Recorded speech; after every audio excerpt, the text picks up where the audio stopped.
Hello, everybody. I'll get started. Thank you for coming. I wanted to start before I actually begin the talk just by plugging our conference, LibrePlanet. Will be happening in Cambridge in March. That's Cambridge, US, where the FSF is located. We have a great lineup planned. Richard Sullivan is going to start things off. We have keynotes by Karen Sandler and Mako Hill, presentation of the Free Software Awards, which we do every year. Got some great speakers lined up, people from EFF, April, which is a French free software activist organization. We have people coming from all over the world, Mexico, Japan, Czech Republic, in order to speak and be there. So that's March 21st and 22nd. And, cross your fingers, the weather will be better by then, not like it is now. The theme of the conference is free software everywhere, and which is, ties in pretty well to what I'm going to talk about today. It's going to be an extra special edition of the conference because it's the FSF's 30th anniversary also this year. And speaking of that, mark your calendars for October, the weekend of October 3rd, 4th, because we'll be having an event to celebrate the anniversary again in Boston and Cambridge. We'll also be encouraging people to run other kinds of events around the world in order to do free software activist things and celebrate the history of free software. So more information will be forthcoming, but please do mark your calendars there. So I've been at the FSF since 2003. I've been the executive director since 2011. Today I want to talk about why free software needs your vote and what that means. So free software for the FSF is a social movement. It's not just a way of writing programs or making code. And the movement has some pretty lofty goals. We're trying to change the opinions and habits of millions of people, maybe billions of people around the world right now, and the practices of some of the largest, most powerful corporations that exist. Including and the practices of the world's governments at the country level and just about every country and all the way down to the city and local level. So we want to get all those people and all of those groups using free software. And our message is very radical for people. It's radical not in political terms necessarily, but it's radical in the way that it flies in the face of everything that they've been hear about computers and software from just about every other source. We're trying to get people to demand rights that they aren't, in a lot of cases, even aware that they could demand. That we're trying to get them to demand better treatment from devices that have been treating them that way for their whole lives. So this is a very challenging goal and a very big project, and it's going to take a worldwide movement in order to accomplish it. So this presentation it's about one line of approach for talking to people about why computer user freedom is important and why free software is a precondition for that. And that's a lot of what I do at the FSF is to work with our team, our staff, to come up with new approaches, and I mean plural because it takes different approaches for different audiences, different approaches to achieve different goals. So I help work on that with our team there, and they're all designed to get to the same endpoint, which is the goal of eliminating proprietary software and having all software be free. But we have to have approaches in particular that work for people that don't write software themselves, because we don't want just to win freedom for programmers. We want to win freedom for all computer users. And that aspect of our work at the FSF is really close to my heart because I didn't come to the FSF as a programmer. I came to the FSF actually with a Master of Fine Arts in Writing and Poetics from the Jack Kerouac School of Disembodied Poetics. That's a real place. I'm not making it up. My degree is real. But that's the background that I came from. And, I liked to tinker with computers, and I ran a bulletin board system as a kid. It was definitely one of my main hobbies. But the only language I knew how to program in when I got to the FSF was Commodore Basic, which wasn't really going to cut it. So to me, it's important to make sure that we are reaching out to people and explaining to them why this is important, even if they're never going to modify code themselves. And we are the Free Software Foundation, but we aren't out there trying to save all of the little softwares, right? The Free Software Foundation is about winning freedom for users and individuals, and we're trying to usher in a society that respects individual freedoms.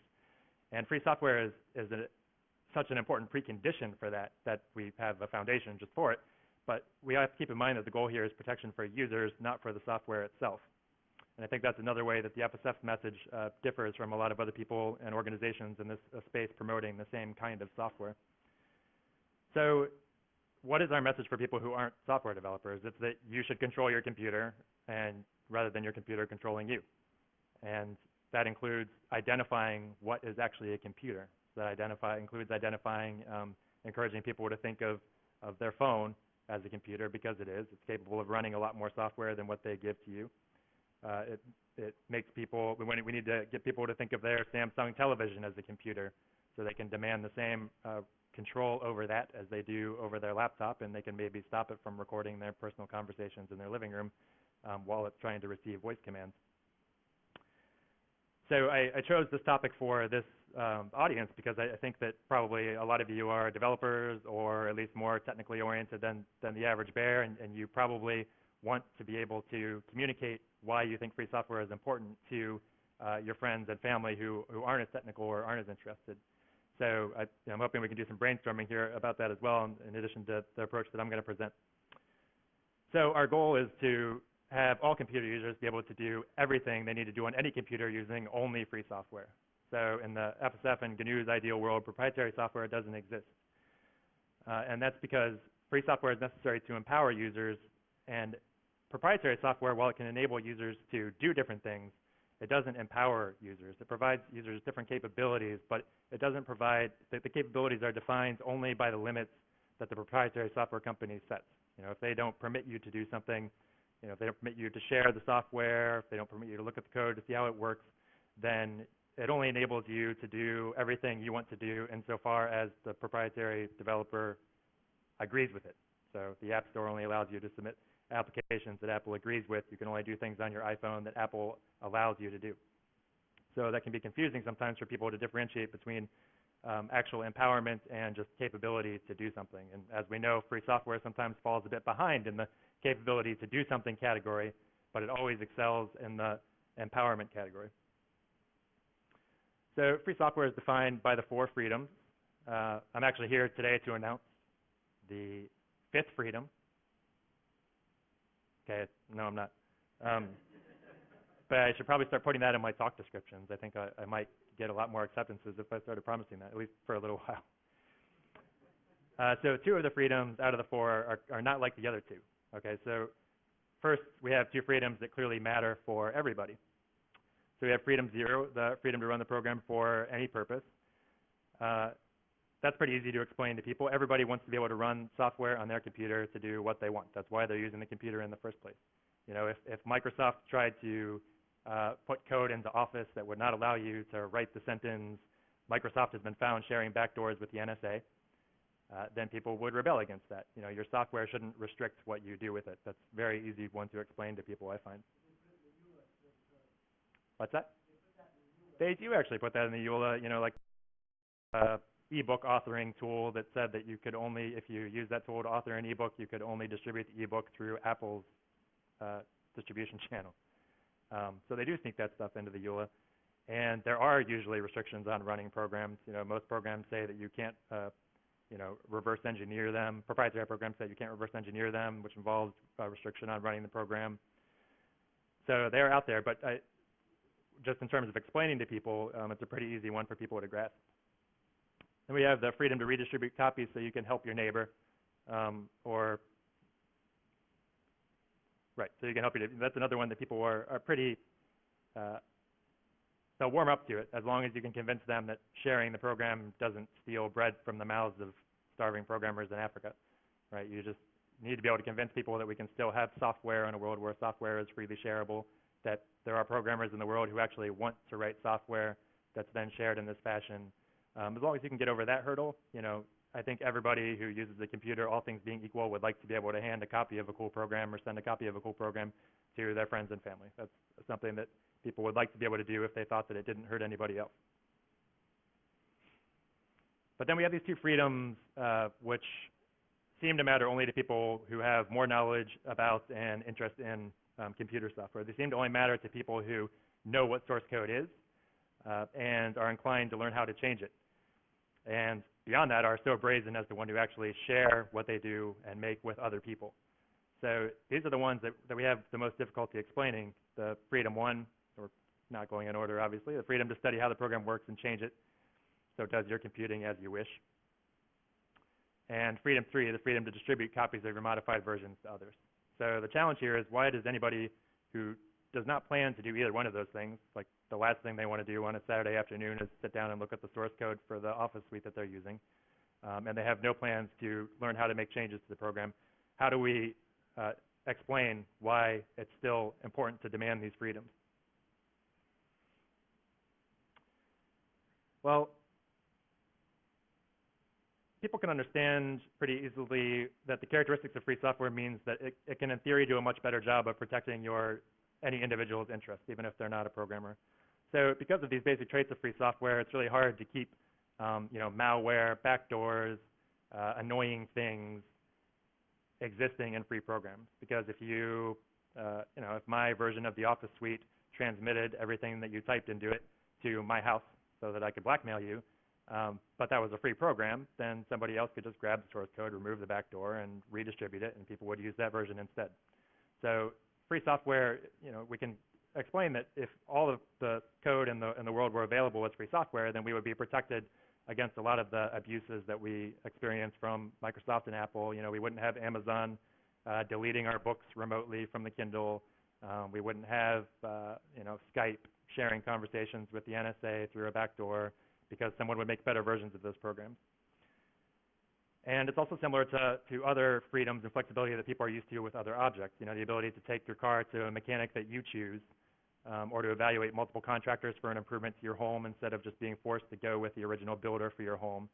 People are used to those kinds of freedoms and choices with other objects in their lives. So I think that's a powerful argument, and that's a good argument. Those are good analogies. People can request and commission the same kinds of changes to free programs that they could to their car or their house. But the problem with those arguments is that they're not really, they're not ethical arguments. They're not, the same level as free speech or freedom of the press. These are arguments that can, in some cases, be trumped by proprietary software. If the reason you like free software is because you can ask somebody to make it better for you, well, what happens when they don't do it, right? What happens if they say, no, we don't like that idea? You're not actually capable yourself because you're not a developer. You can't go and write your own program with that feature or make the patch yourself. So in cases where the proprietary software does what people want a little better, or maybe people feel like Apple is giving them, what they want with their software most of the time. That in those situations, it's hard to convey the importance of free software if that's the kind of argument that we're relying on.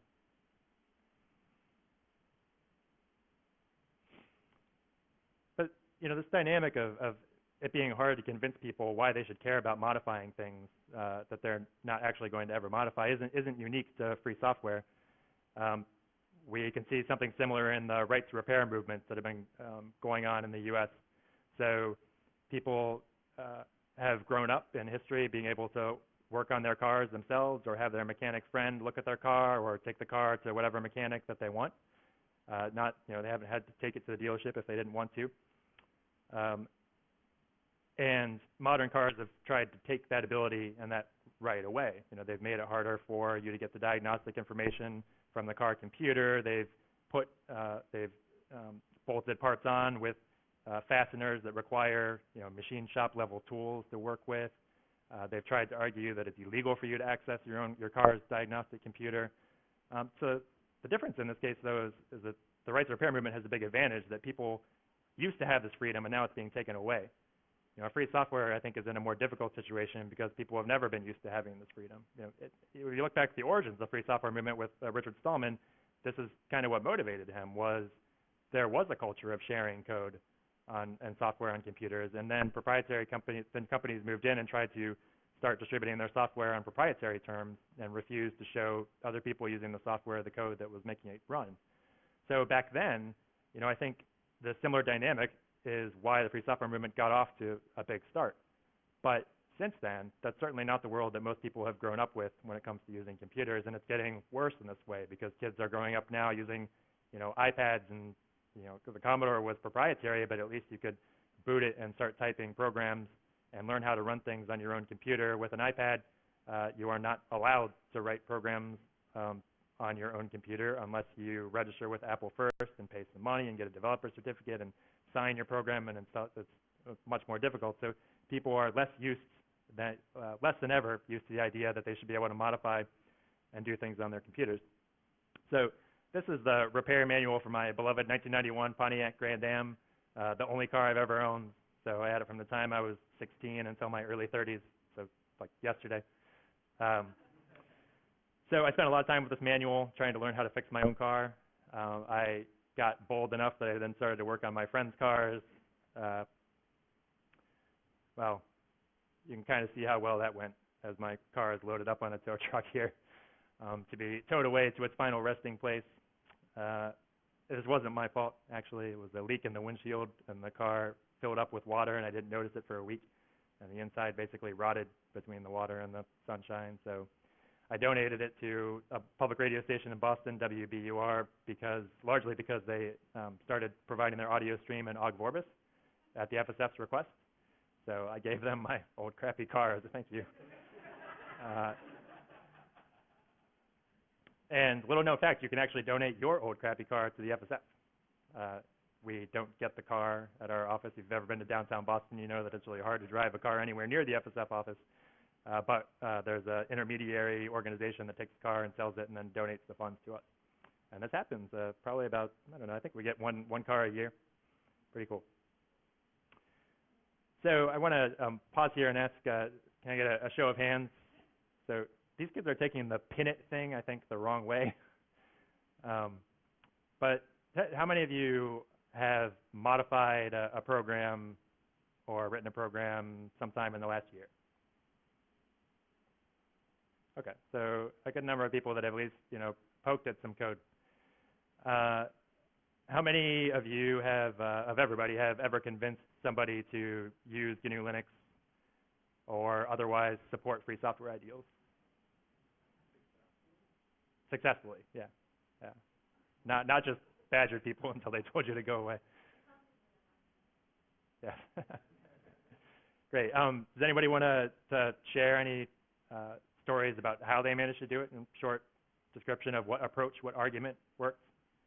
Okay, I think, so they want me to repeat the questions, but I think this microphone works.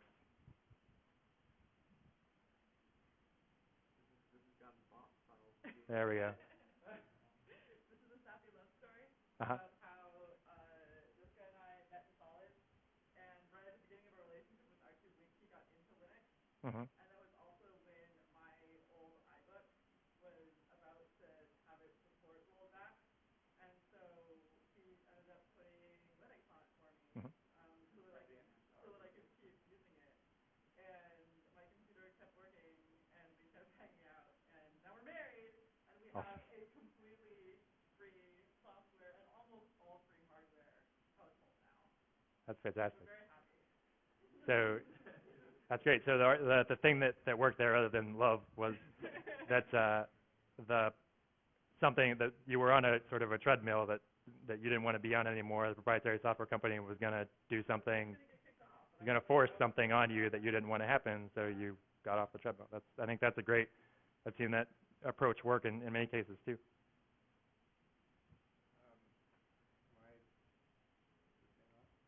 I think it is. It's just quiet. I have a business called Mobile PC Clinic, and I just did a house call to a rich neighbor's house, and I put Windows 7 on 2 machines, but I talked him into putting Linux on an older machine that I told him wasn't worth upgrading Mm-hmm. because the memory is too old and not supported anymore. So I put Linux on that machine, and the other 2 had Windows. Well, he discovered by the fact that I stayed there for 2.5 days getting Windows 7 updated and working correctly, that it's much easier to install Linux, and you get a lot more nifty features too. So he was impressed.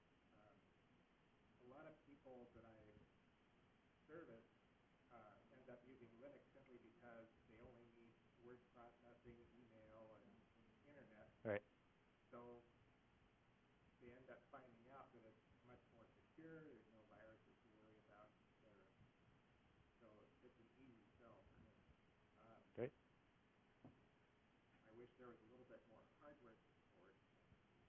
Yeah. So just the quality of the software is, especially compared to when proprietary software does bad, annoying things. The quality of our software, free software, has definitely gotten to the point where that in and of itself is a selling point. One more?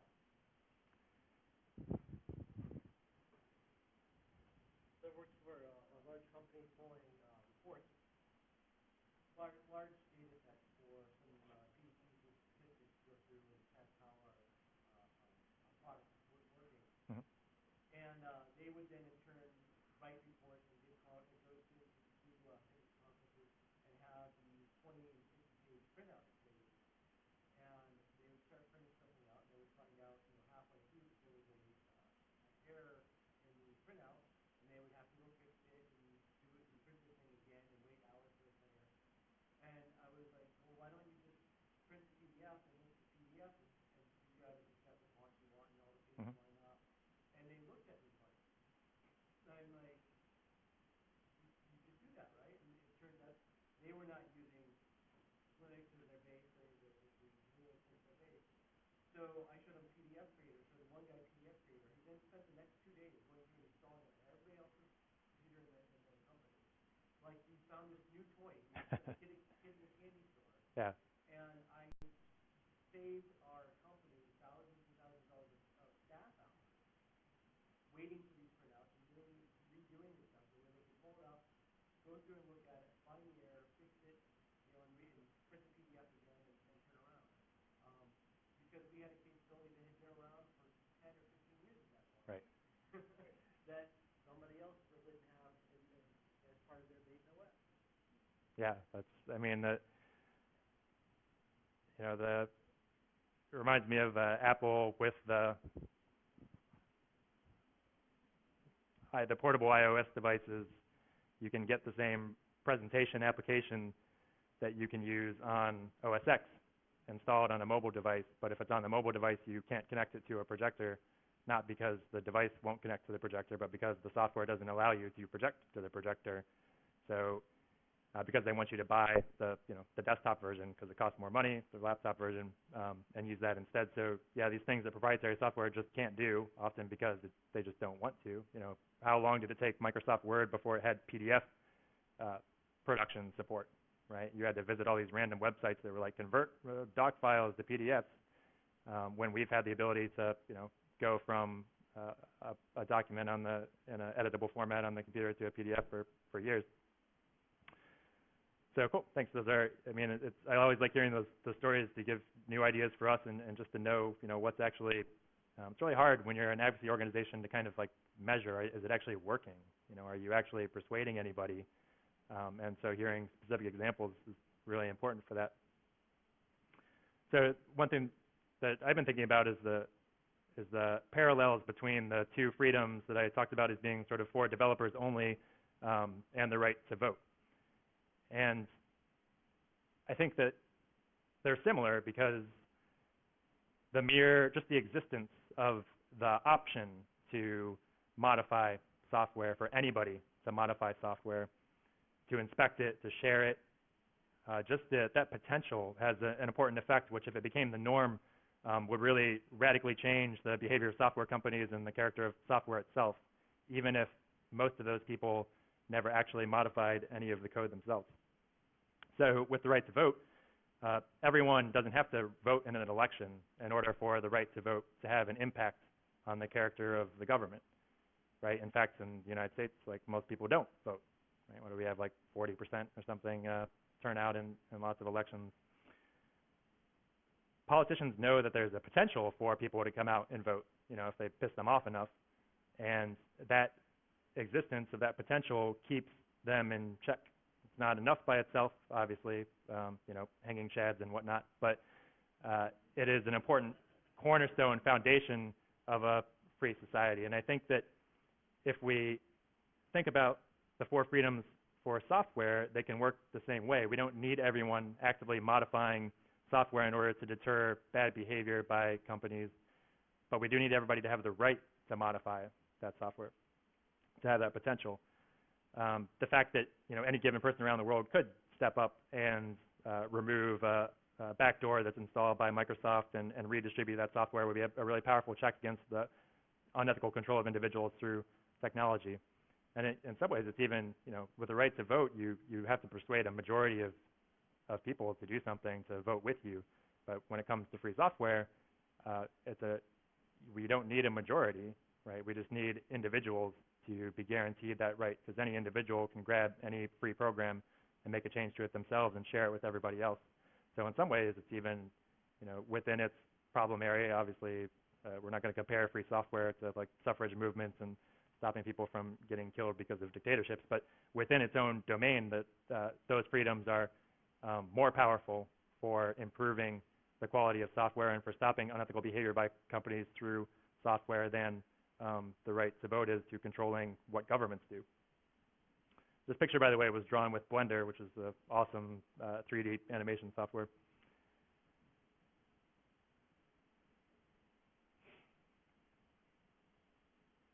So, yeah, I'm going to ask for another show of hands. How many of you have ever voted? How many of you have voted in every election that you have been eligible to vote in? Thank you. Anybody never voted? Ever? Don't feel bad, because I deliberately didn't vote for a while because I thought that the system was closer to actual change from apathy than it was to electing the right person. But, okay, so we don't vote in every election that we can, except for a few people that should be commended for doing that. But the right to vote still accomplishes a lot in the U.S. It's a key building block, a precondition to having a free society. In the same way, I think that those freedoms for developers only are important for a free technological society. So then, how do you claim your right to vote in the software, election? How do you exercise this right to vote? People often say that spending your dollars is really the only way in order to exercise your preference and show that you want free software and not proprietary software. We hear this a lot at the FSF when we try to say things like there shouldn't be any proprietary software. People say, well, what's the big deal? Proprietary software can exist. If you don't like it, just don't buy it. And that's some truth in that. You shouldn't buy it if you don't want it to exist and if you object to it. That's step one. But that's not really a satisfactory answer to the ethical arguments for why free software is important. It's in our current system, it's kind of like saying, well, it's okay for Los Angeles to eliminate the right to vote because you can just move to Boston instead, right? So there are certain things that we don't put up for just bargaining and decision by consumers and dollars and local decision making. There are certain things that are fundamental. But it's also not an accurate description of the way the proprietary software dynamic works. So you can not buy iPhones all you want, but your tax dollars are still going to support enforcement of the DMCA, the Digital Millennium Copyright Act, which is the law that enables Apple to lock down its devices and prevent you, to bring criminal charges against you if you distribute tools for unlocking iPhones so that people can install third-party applications on them. Apple argues that that's a circumvention of a technological restriction, technological protection, as they call it, and that you are therefore committing a crime, and they can prosecute you. So your tax dollars are funding the operation of the government to enforce that, the work, the activity of law enforcement. Every time you read a story about, a hacker getting arrested for doing something like, unlocking his PlayStation and sharing that information, the people in that country are funding that action. So our societies around the world today effectively subsidize digital disenfranchisement, right? Our government supports the actions of proprietary software companies to take freedoms away from individuals, and it doesn't matter if you buy the iPhone or not. That's still happening.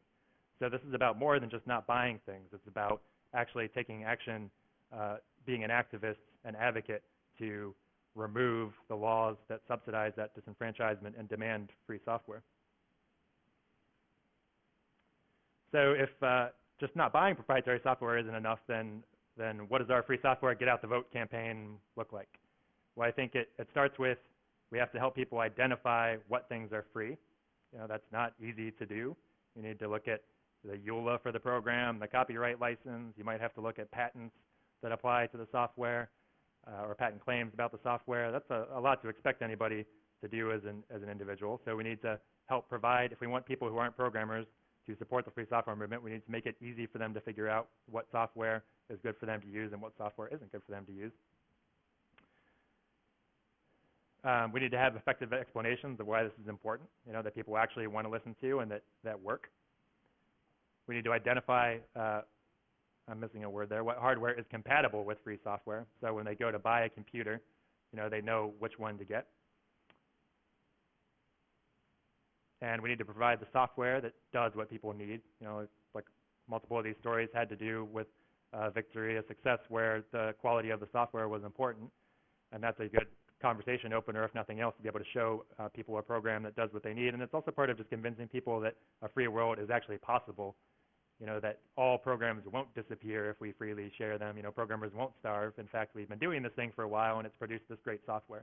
Even if the quality of the software isn't the main reason we want people to support the free software movement, the quality of the software demonstrates that a free society is good, that this works, that will produce things that you can use. You won't have to give things up. And we need to provide free documentation for people to learn more about the technology they use. Just like when you talk about the right to vote, we want to provide good information so that people make good votes, right? They make educated choices. We want everybody to not be susceptible to various scams and things like that. And that in the free software movement, the analogy I think is providing free documentation that can be shared and modified just like the software that people can learn from.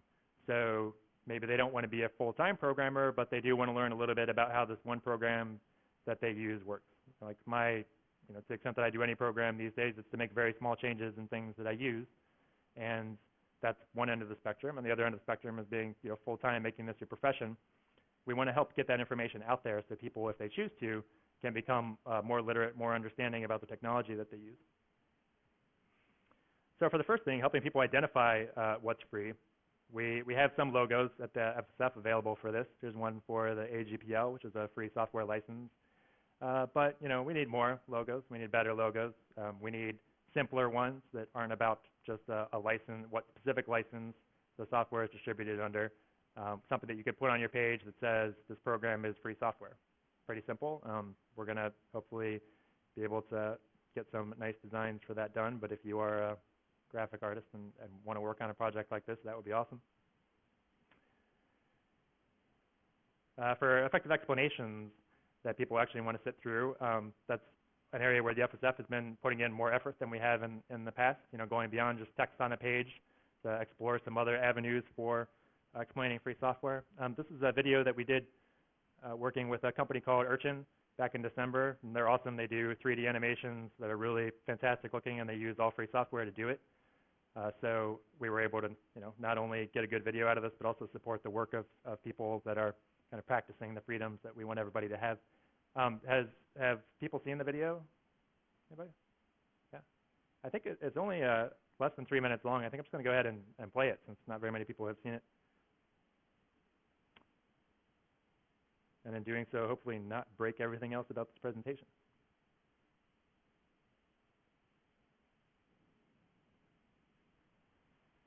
Software is all around us, and sometimes inside us. But what happens when the tools we use are obeying someone else?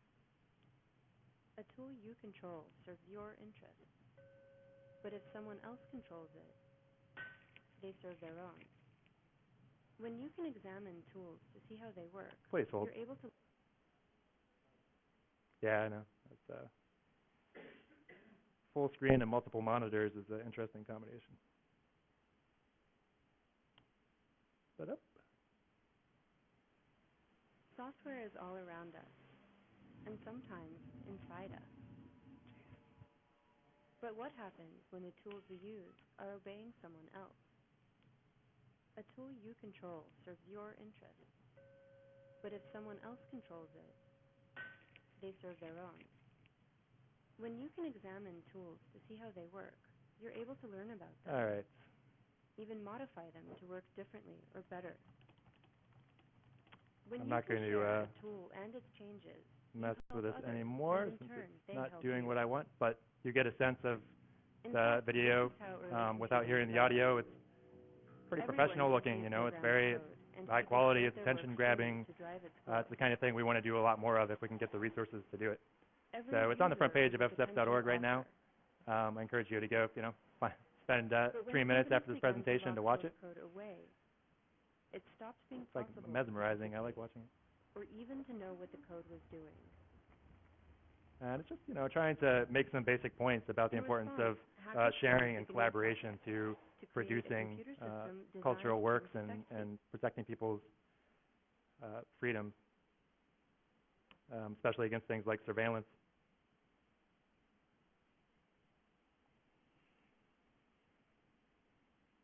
So now let's see if I can get the rest of the presentation back.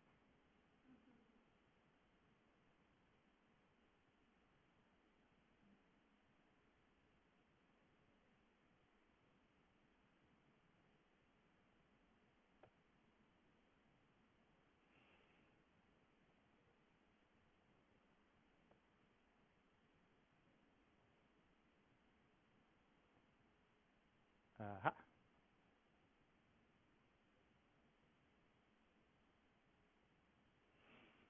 I'd also recommend, so RMS last year, you know, watching his videos,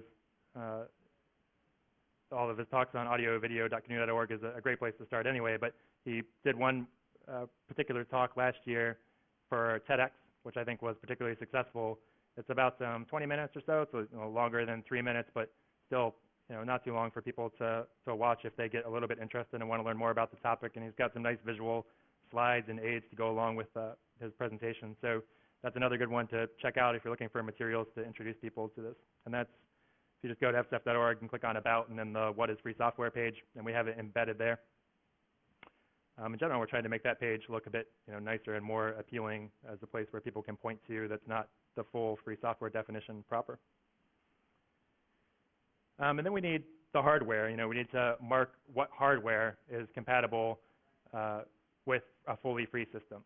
And, you know, our goal here really is to make it so that you can walk into a store and find a laptop that has this mark on it, this Respect to Freedom logo, the certification mark. The FSF evaluates products that are submitted to us by different companies, and we make sure that they don't require any proprietary software to use. We make sure they don't come with any proprietary software, and then we give the company permission to use this mark, and they can use it in their materials, and then we also help promote these products quite a bit.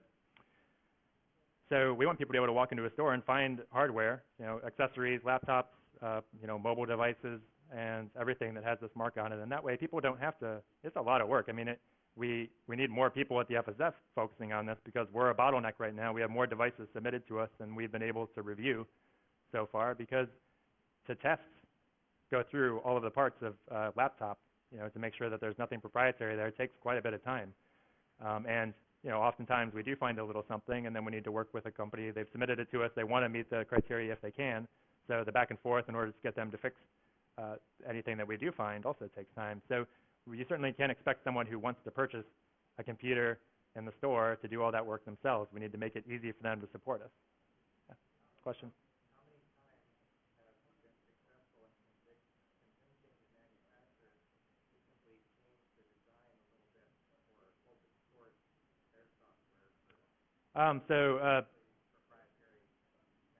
Yeah, so the question is, how many times have you been successful in convincing a manufacturer to distribute their previously proprietary stuff as free software?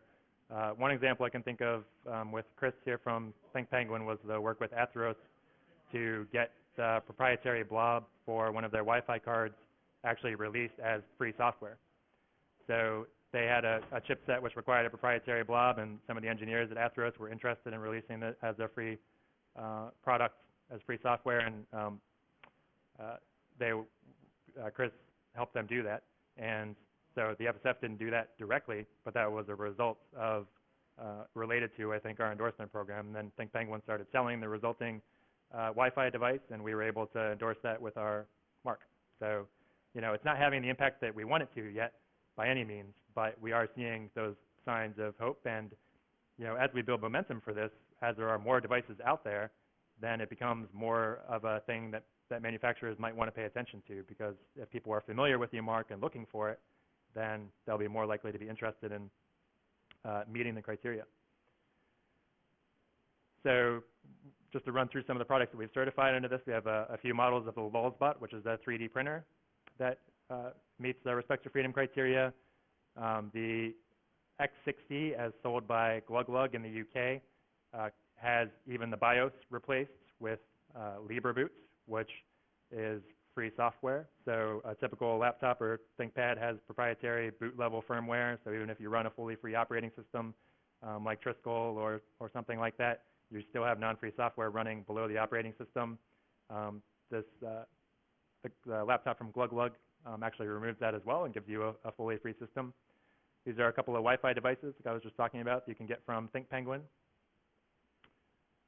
And one of the recent ones that I was most excited about was the actual home router that, everybody needs a Wi-Fi router, and now you can buy one that has no proprietary software on it.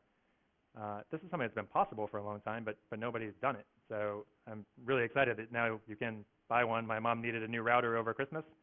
We got one of these and set it up. It works like, any other router that somebody might expect to have from Linksys, and it works just as well. And Bob here, actually, I think ThinkPenguin is behind the Libre CMC distribution that runs on the router. So that's, to me, this is a product that lots of people could use, maybe more than a laptop that's too out of date for some people. But we did, by the way, just recently certify an X200 sold by Glug, which is, I happen to be using an X200 already. It's been my laptop for a while. It does everything that I need to do. I don't particularly need a more powerful computer. Now from Glug, you can actually purchase an X200 that's had the BIOS replaced and comes with a fully free operating system pre-installed on it. So we're catching up. We're thanks to the work of some great people that care about these issues, and we have the certification program to help promote that work. We also have hnode.org in the hardware area. This is a database which is a great place to look if you are buying a new machine and you want to see which components are supported by free drivers. So it has peripherals and laptop components. This is a project that needs some help in terms of the site design and the code that runs the site. We also need a lot more information to be contributed to it. This is all powered by user-contributed information about the components that they have on their system and whether they work with a free operating system or not. So, and we really want to work on some tools that will enable people to submit compatibility information from their laptop just by running a script that'll, upload that information to the database, so they don't themselves have to be too familiar with how to figure out which component is tied to which driver on their system. So if you're interested in any of those things, please talk to me. hnode.org is run mostly by volunteers. The FSF just hosts it and helps organize it, but we definitely need more people working on it. And then we have to provide the software that people need, of course, and we're doing a pretty great job of that already in the free software movement, but there are some pretty big holes. And so the FSF maintains the high priority projects list, which lists some of those things, areas where people feel like they still have to use proprietary software, things like Skype, for doing video calls or voice over IP communication. A lot of people think that the free tools aren't there yet to compete with Skype. Video editing is another big one that people feel like they still have to use, iMovie, is that the, whatever. There's a list of these things that we think are high priorities, and we've had it basically the same for quite a while. We've had some successes. One thing that was on there for a while was a donor and contributor management system for nonprofits, because at the FSF we found that there wasn't a good free program for doing that. We were able to announce that as a success and remove it from the list because we found that CiviCRM, when we evaluated it, I don't know, maybe 5 years ago, actually met the criteria, and it's AGPL licensed software. It's fantastic. And so the FSF switched over to that and announced that as a success and the resolution of a high priority need. But there's still lots of things on there, and we just last year put together a committee that is going to help us review this list. And it's a committee of experts from different parts of the free software world who have expertise in software close to the hardware and security issues and desktop systems. And they're reviewing the list, and they're going to publish a set of recommendations that the FSF will then evaluate and make changes to our list. And I'm kind of hoping that this will turn into an annual state of free software kind of document that we could publish each year that would give kind of an update on where the free software movement stands, where the free software world stands in relation to the contemporary needs that users have for their computers. One of the things that the committee is doing is evaluating suggestions from the public. So please, if you have thoughts about what the free software world is sorely missing, you can email them to hpp-feedback@gnu.org. And those suggestions will be considered during the process. And you should do that soon because we're hoping to announce some of the updates at the LibrePlanet conference in March. So if you want to do that, please try to get those in soon. And I think it's important to do that because everybody has different experiences with software that works well for them or totally fails for them. You know, when I say we don't have a Skype replacement yet, some people are like, well, you know, Jitsi works fine for me, or Akigo works fine for me, but other people say it doesn't even start on my computer. So individual stories are really important for assessing how well things are actually working the way that they're described as working. And we need the documentation to improve technical literacy, like I talked about.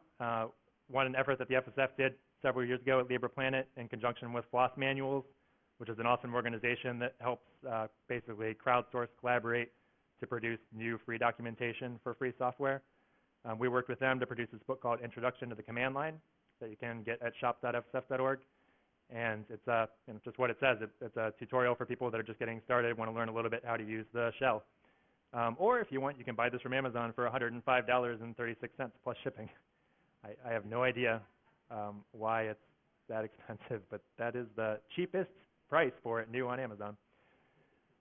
By the way, we encourage people not to purchase from Amazon for various reasons, but if you do, anyway, you can donate to the FSF by using smile.amazon.com and specifying the Free Software Foundation as your charity of choice. It's smile.amazon.com. So if you're not persuaded to not use Amazon, then at least you can have a little bit of their money come back to a good cause. So we would really like to do more like this, produce more books, you know, for how to run a new organization using only free software, a new nonprofit, or, you know, how to install, how to put together a free system, you know, how to track down those components, what you can buy. There's lots of opportunities, and I think it's something the FSF actually needs to do a lot more of. And of course, this is a freely licensed book, so the purchase price is just to get it in paper version, but you can also just get the online version. So in order to do more things like this, you know, to produce new materials, to accelerate the hardware endorsement program, to help motivate free software development in key areas, and in some cases even fund it, you know, to do more documentation, to do any of these things, we need support from the community. We need support from individuals like you. The FSF is actually 80% funded by individuals. So we, I think, probably receive the lowest amount of contributions from corporations in the space, you know, and we want it that way because we want to be representing individuals and making sure that what we're doing is in the interest of individuals and not just in the interest of larger organizations. So you can join as a member to support us. We have a newsletter I encourage you to subscribe to if you're not already.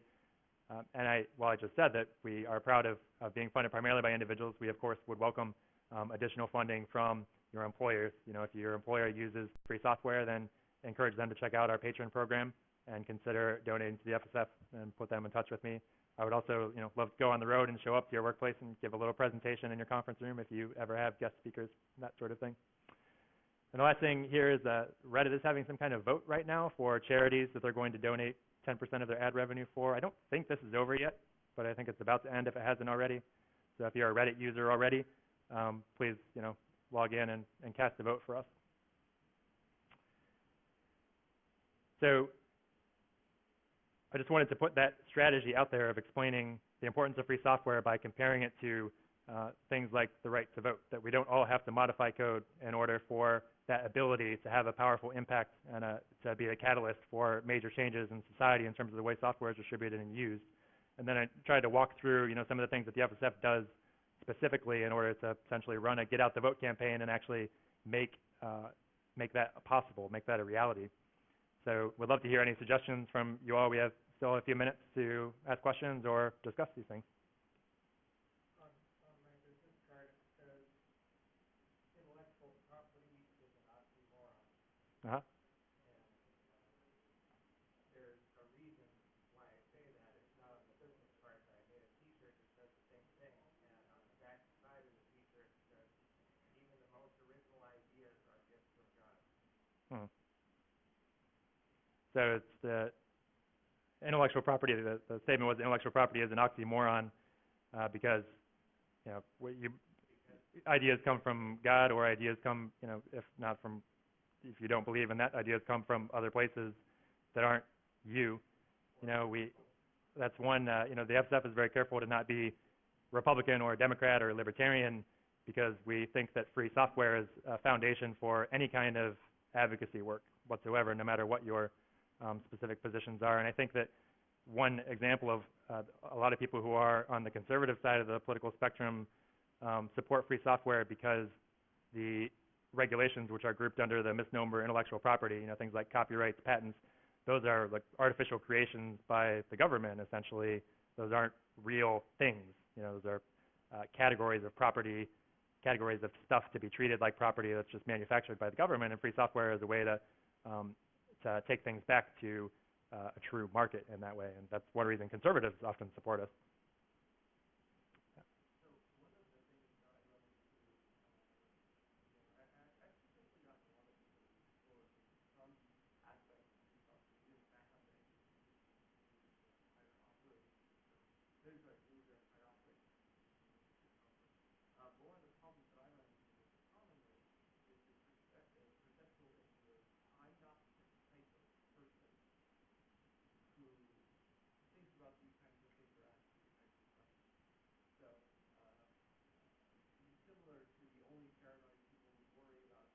Mm-hmm.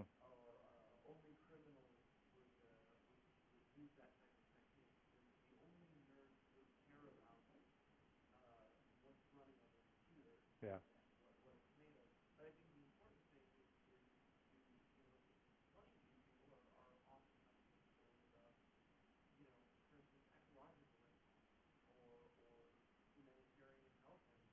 Mm-hmm.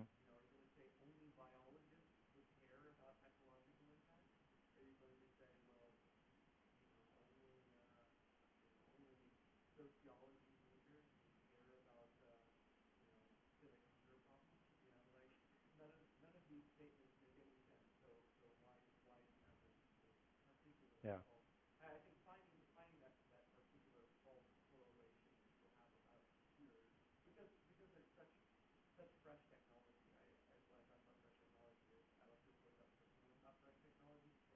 Right. Yeah, I think so. The statement is that that there are lots of places in political discussions where people, even though they're not themselves a climate scientist, they still care about possible climate change. And I think that gives hope for being able to convince people that free software isn't just for geeks who care about software; it's for everybody. And I think those analogies can help out a lot. The environmental one in particular has worked in a lot of cases. When we ran our campaign against Windows Vista, when that came out, we had a strong partnership with Greenpeace, who was especially concerned about the fact that a lot of computers were going to be thrown in the trash for no reason other than that they couldn't support Vista's new requirements. And then for our side, we said, well, Vista's new requirements have a lot to do with just imposing DRM on you and don't actually increase the power of the computing you really want to do. So you really should take this moment to get off the treadmill. And there's lots of other environmental impacts of proprietary software. And I kind of use the environmental labeling movement as a benchmark for us. The first thing that we want to try to achieve is how can we get our Respect Your Freedom certification to be as prevalent as the indicators about percentage of recycled material or other environmental friendly measures that you see on products at the store now. It's you might not care about that. You might think recycling is a stupid idea, and that's fine. But the success of that movement of getting manufacturers to display that information on their products is something that I want us to be able to achieve, in a similar way. Any question? Mm-hmm.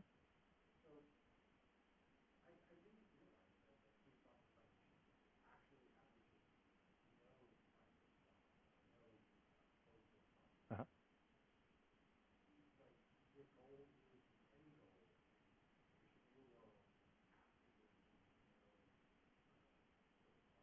Right.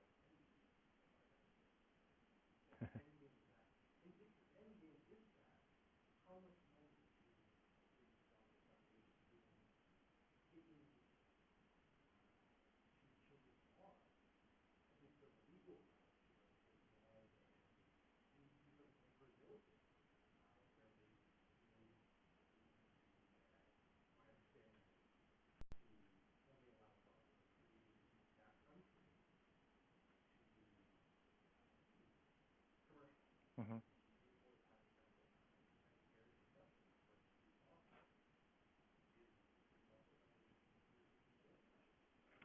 So, it's we have the GPL, our copyleft license, which in a lot of ways uh, helps deal with the fact that we can't very easily accomplish change in the legal system. We ultimately the FSF would really like to see copyright law radically changed. But until we can do that, the GPL provides a shield for us. So pushing, promoting those licenses, making them better over time, helping people use them is one way that we cope with the legal system without actually changing the laws. But other things that we do, so there's a bill in the New York State legislature right now for requiring that free software be preferred in government decisions about software. There's our partner organization, Free Software Foundation Europe, does a lot of work for procurement rules for the EU to try to accomplish some of that. There was a great bill that was passed in Italy for promoting, for requiring free software get preference for all the reasons that you might think, because it often costs less money, because it gives the government autonomy, control over their computers. They're not dependent on a proprietary software company. So the FSF is involved in various ways in making that happen, but especially in the United States, we find that it's very difficult to get laws changed. While we're trying to do that, we also need to be figuring out strategies for coping with the way that things are. And of course, we have different nonprofit organization definitions. So the FSF is a 501c3 charity, which means that we're not allowed to do political lobbying. We can do a little bit. Everybody's allowed to do a little bit, but we can't make that a very substantial part of our work. But I think it would be great for somebody to launch a big organization that would do lobbying for free software and would play all of the games that you have to play in order to get the attention of Congress people. But that's just not something that we can do specifically. But it probably does need to be done. We're seeing some change also through the legislature, through the court system. The FSF has submitted a couple amicus briefs in Supreme Court cases against software patents. And one of them, CLS Bank versus Alice, recently. Since then, we're seeing definitely more scrutiny being applied to software patents, and some of them are being shot down. So we can achieve change, through that route as well, instead of having to get the laws necessarily changed at the congressional level. But we want to really get better at building. We need laws get changed. If it's coming from an interest from the public, it's going to take a lot of the public, right? The laws that get changed oftentimes get changed because they affect some large corporation with a lot of money.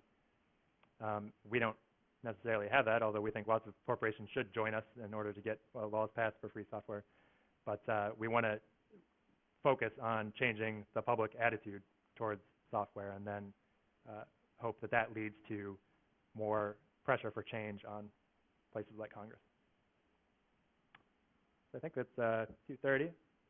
Thank you all very much. I'm going to be around for the rest of the day till tomorrow. Feel free to find me and talk to me about any of this. Thank you.